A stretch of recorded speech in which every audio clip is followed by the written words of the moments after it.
All right, now Netflix's The Dragon Prince is a gorgeously animated fantasy series that seems to just keep getting better and better. Now, here to tell me all about it are the creators of the show, Justin Richmond and Aaron Ehasz. How are y'all doing?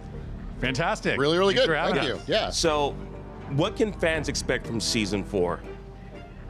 You had your panel. Yeah. What can you reveal about season 4? Do you want to tell me the ending of season 4? Yeah, let's just jump to the end. Please do. Yeah, Please. exactly. No, it's amazing. I think the team has really hit its stride, and it's going to be better than season 3, and like we're just getting better every single season we get to make of this thing, which is super, super exciting. So more of everything is what I'll say.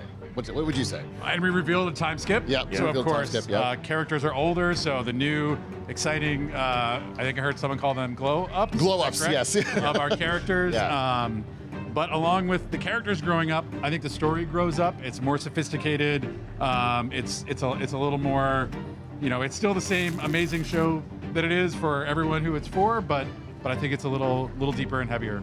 And it's the mystery of Aaravos, correct? Mystery of Aaravos, yeah. Aaravos. Aaravos, So yes. what can you tell us a little bit about? Obviously, it's a mystery. The mystery is it's how to gonna pronounce Aaravos. unveiled. Yeah, Aaravos, yes. Yeah. But obviously, it's going to be revealed as we move forward into season 4. But what can you kind of like tease about it?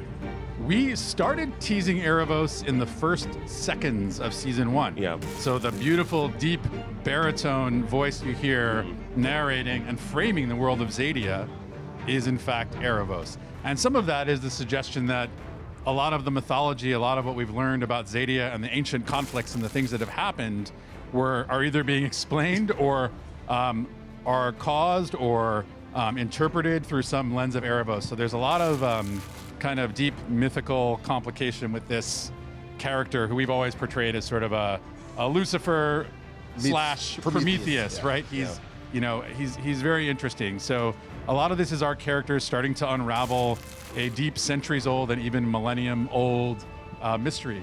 Yeah. And phases 1 and 2 contain 3 seasons. You all are moving in phases, correct, with this? And Yes, and that's so right. the final phase is season 7. I'm kind of curious because like I went to the website. I saw you all have Getting way ahead of you have yourself here. Look, as you all know, fans do when we have these massive universes that are created in animation. Like we tend to kind of look ahead just to see what we can expect as fans. Moving so the final phase is 1 season.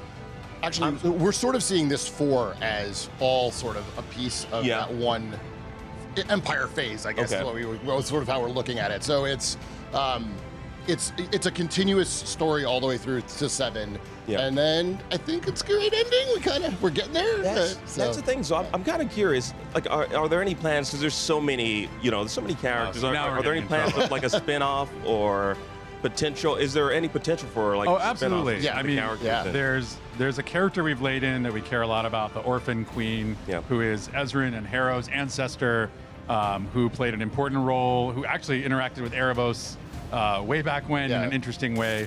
We would love to tell her story at some point. It's a powerful story.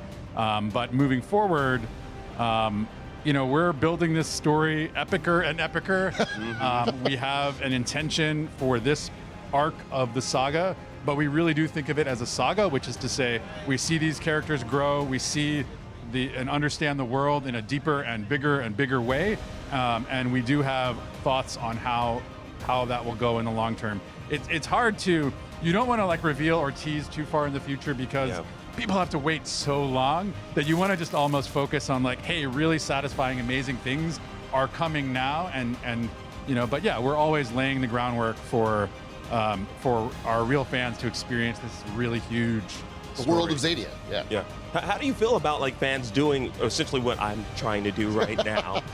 It's amazing, right? Like, I mean, look, the fact that anybody, it's terrible. Bothered me.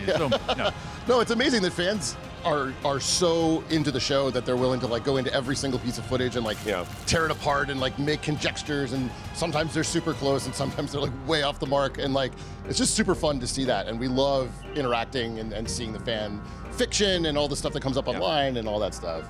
Absolutely, that's the whole point. Yeah. We want people here with us, loving it, paying attention to every detail, and just expanding their brains into the craziness of it all. And the thing, Aaron, you've worked on Avatar: The Last Airbender, so you're probably used to this. You're used to fans kind of like theorizing and just like trying to. How much influence has your experience working on Avatar: The Last Airbender had on this particular show?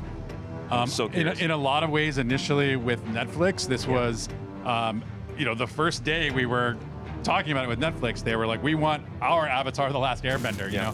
And so a story that had amazing characters, an epic world, really small details that mattered, a deep sense of hope, but that's not like a false hope, but is a complicated, real, authentic, the world is hard, and there are problems kind of hope. Those kinds of things were all a part of this from the beginning. So people who feel some kind of resonating frequency with Avatar, like, of course they should. I'm glad they do, and I think we're flattered that if they feel that way. Now, you brought us a clip, right? We did. Yes, we did. Yeah. So what can you tell us about the clip that we're about to see? Want me to go? Yeah, go do it. Tell them. So one of the things in season 4 with this time skip is we're seeing all these characters glow ups.